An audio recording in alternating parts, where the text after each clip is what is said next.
Eu sou o Manuel Carvalho e este é o P24. O apagão parou 2 países, mas não aconteceu nada do outro mundo. Acionámos todos os procedimentos para reativar os grupos geradores nacionais, nomeadamente na Tapada do Outeiro e em Castelo de Bode, para restabelecer o fornecimento da eletricidade.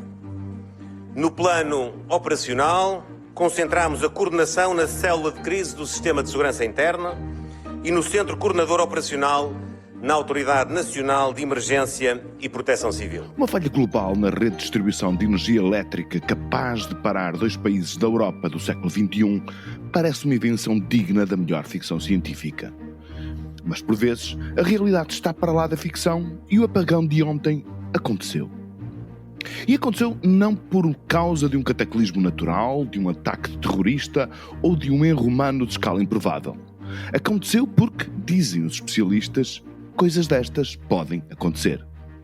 Quando se gera um sistema com centenas de milhões de pontos de consumo, alimentados por centenas de pontos de produção, os riscos de haver uma falha entre a oferta e a procura de energia são, afinal, maiores do que se suspeitava.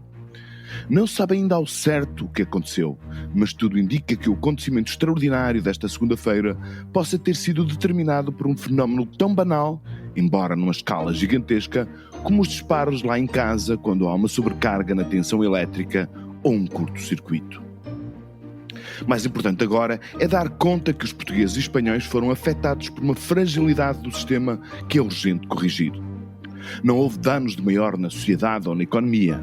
Não é a primeira vez que apagões acontecem no Brasil, no Chile ou nos Estados Unidos. Mas sempre que há incidentes desta escala é necessário tirar daí ilações. Os especialistas que têm aparecido nos jornais e nas televisões deixaram no ar recomendações que vão desde a revisão das ligações à Espanha, as supostas vulnerabilidades pela retirada de produção de grupos geradores nacionais sempre que é mais barato comprar energia lá fora, ou a urgência em rever a religação entre o sistema que produz e a rede de distribuição de eletricidade. É talvez neste ponto que tenha havido mais polémica e mais consenso. Quando há um apagão em Portugal, só há 2 centrais de produção que podem injetar energia na rede para recomeçar as ligações e a normalidade. A Tapada do Outeiro e a barragem do Castelo de Bode. O Governo já defendeu a necessidade de dobrar essa capacidade de reinício da produção, juntando as barragens do Alqueva e do Baixo Sabor. Porquê só agora? É uma pergunta que alguém devia responder. Entre falhas e uma capacidade global de resposta que mostrou maturidade cívica e a solidariedade portuguesa do costume, vale a pena saber o que pode ter acontecido e o que lições podemos e devemos tirar do incidente que ficamos a saber, e vale a pena recordar-nos sempre disto, pode acontecer de novo no futuro. Para obter estas respostas, convidamos para este episódio João Peças Lopes, professor catedrático da Faculdade de Engenharia do Porto, diretor da Comissão Científica do Programa de Doutoramentos em Sistemas de Energia Sustentável e coordenador e diretor da unidade Tech for Energy do INESC-TEC, também no Porto. Este é o P24. O seu dia começa aqui. Boa tarde, professor João Peças Lopes. Aquilo que aconteceu ontem em Portugal e em Espanha pode-se de alguma forma considerar que foi a consequência de um efeito dominó ou daquela imagem que muitas vezes se diz que às vezes o bater das asas de uma borboleta, portanto, num determinado ponto provoca um tufão noutro ponto muito distante. Podemos dizer que foi qualquer coisa como isso que aconteceu? Sim, de alguma maneira foi, com efeito, e embora ainda não esteja completamente identificada as causas daquilo que efetivamente aconteceu, até porque correm ainda várias versões e já não vou dizer que são versões especulativas, não, são versões que tecnicamente fazem sentido, mas a verdade é que ainda não haverá uma versão que seja aquela que efetivamente vai vingar. E, de qualquer forma, em qualquer uma delas, há qualquer coisa que vai desplotar, que vai fazer o triggering de um conjunto de acontecimentos que depois leva àquilo que efetivamente aconteceu. Portanto uma série há um pequeno incidente que depois vai ganhando escala e leva ao colapso total do sistema. Já agora, professor, como cientista e como investigador nesta área, o que é que lhe parece que pode ser a principal explicação, se é que tem uma? Neste momento há mais do que uma explicação. Há quem avente que possa ter sido uma saída de serviço intempestiva de uma linha em França, que induziu o aparecimento de oscilações de baixa frequência entre a Península Ibérica e a Letónia, e essas oscilações levaram ao aparecimento de tensões elevadas que depois levaram à atuação de proteções dos parques solares fotovoltaicos e, portanto, levando a uma saída de serviço de uma potência muito significativa em Espanha, e depois a saída de serviço dessa potência arrastou imediatamente o sistema, levando a que a frequência da rede atingisse valores extremamente baixos e, naturalmente, a partir daí não há mais nada a fazer. O sistema colapsa completamente.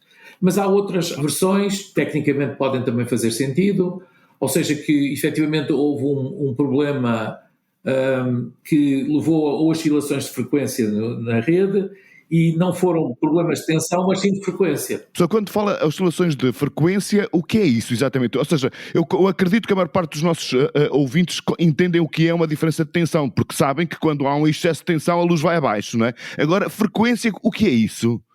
O que é que acontece? A frequência é uma variável do sistema elétrico em corrente alternada que permite medir o equilíbrio entre a oferta e a procura, entre a produção e o consumo. E, portanto, a frequência normalmente está nos 50 Hz. Os 50 Hz é a frequência nominal, é a frequência a que o sistema deve operar.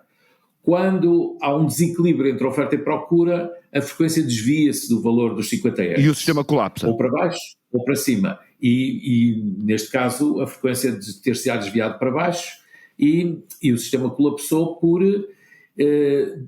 não haver suficiente geração para alimentar a totalidade da carga. Mas, portanto, diga-me, mais tarde ou mais cedo, portanto, a ciência vai conseguir ter uma resposta, portanto, vai dizer que, entre todas as possibilidades que nós estamos a discutir, o que aconteceu foi isto. Sim, tal como acontece quando existe um acidente de avião, aquilo que se vai fazer é uma análise da caixa negra. Aqui não há análise da caixa negra, mas sim uma análise dos registros de temporais dos sistemas SCADA. SCADA é um acrónimo da literatura anglo-saxónica que nós utilizamos, do jargão técnico, que significa Supervisory Control and Data Acquisition, sistema de supervisão e aquisição de dados, e que permite etiquetar todos os eventos, etiquetar temporalmente todos os eventos que ocorreram no sistema.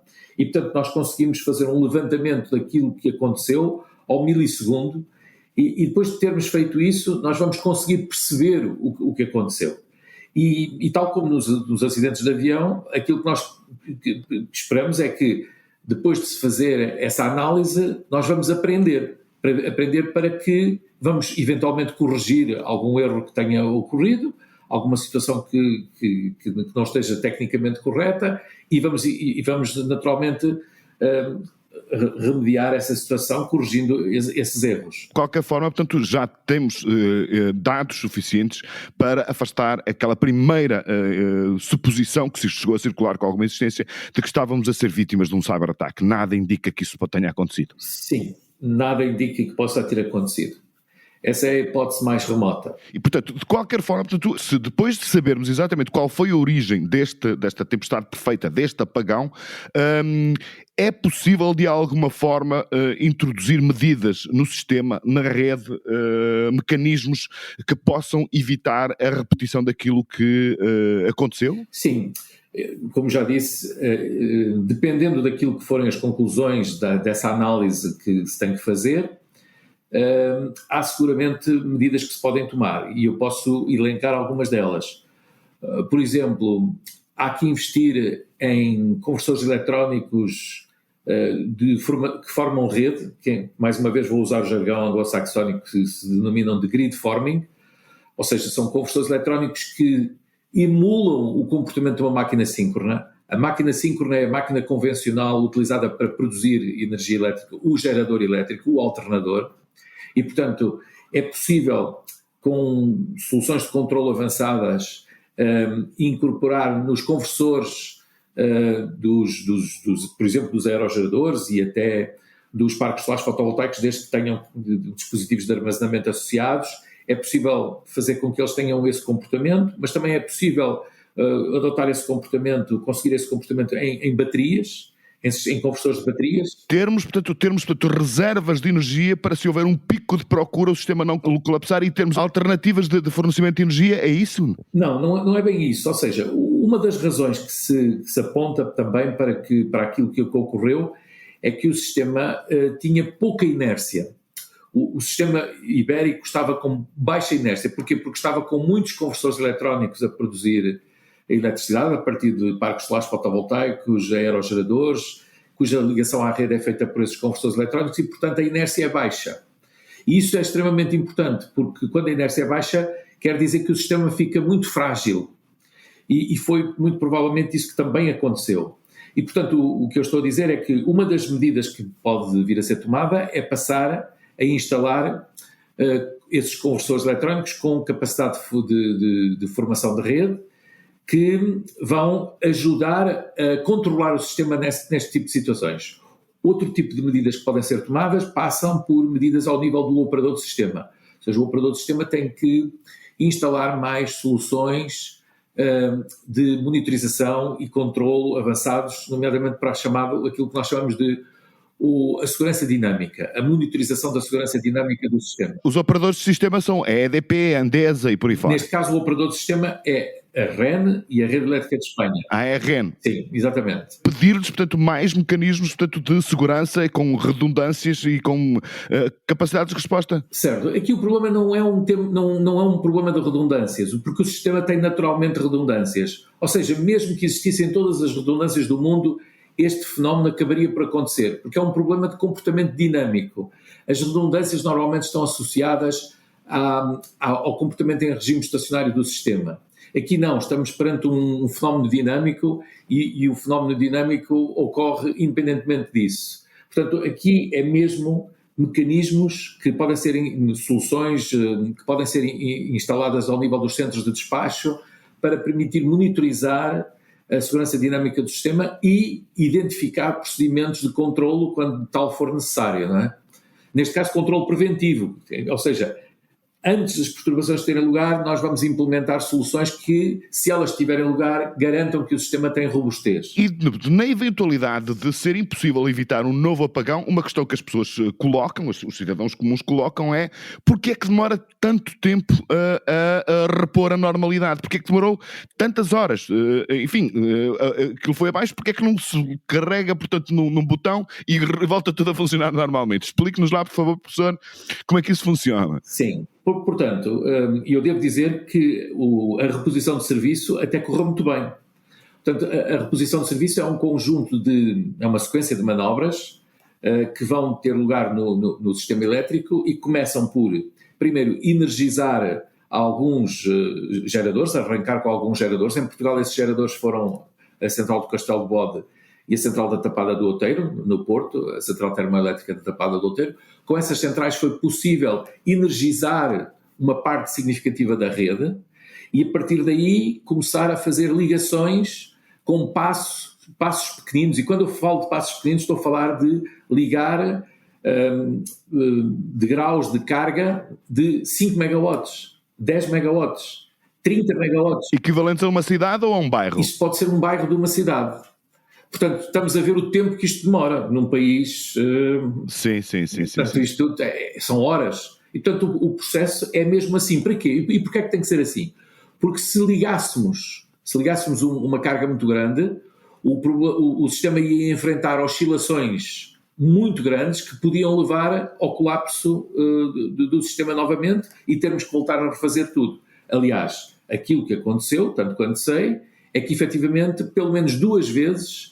Isso aconteceu quando se fez a reposição de serviço ontem, no início da reposição de serviço. E, portanto, o operador do sistema tem que ser extremamente cuidadoso, porque são um conjunto de manobras muito delicadas. Tem que haver sempre esse equilíbrio. Professor, isto foi o maior apagão da história de Portugal e de Espanha, e em termos internacionais podemos considerar portanto, que este incidente, chamemos-lhe assim, entra nos anais dos mais importantes, dos mais relevantes, ou por esse mundo fora, estamos a falar em situações de paz, evidentemente, ou por esse mundo fora, portanto, isto é normal acontecer? Sim, de vez em quando acontece. Ainda recentemente houve um apagão no Chile.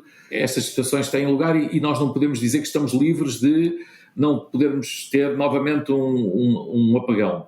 E eventualmente pode acontecer que não tenha nada a ver com as razões que levaram a que este acontecesse. Portanto, estas situações podem perfeitamente ter lugar. O sistema elétrico não é completamente infalível, apesar de ter níveis de fiabilidade extremamente elevados. Sim, senhora. Professor João Peças Lopes, muitíssimo obrigado por ter vindo ao P24. Foi um prazer ter falado consigo. Muito obrigado pelo convite. Eu é que agradeço.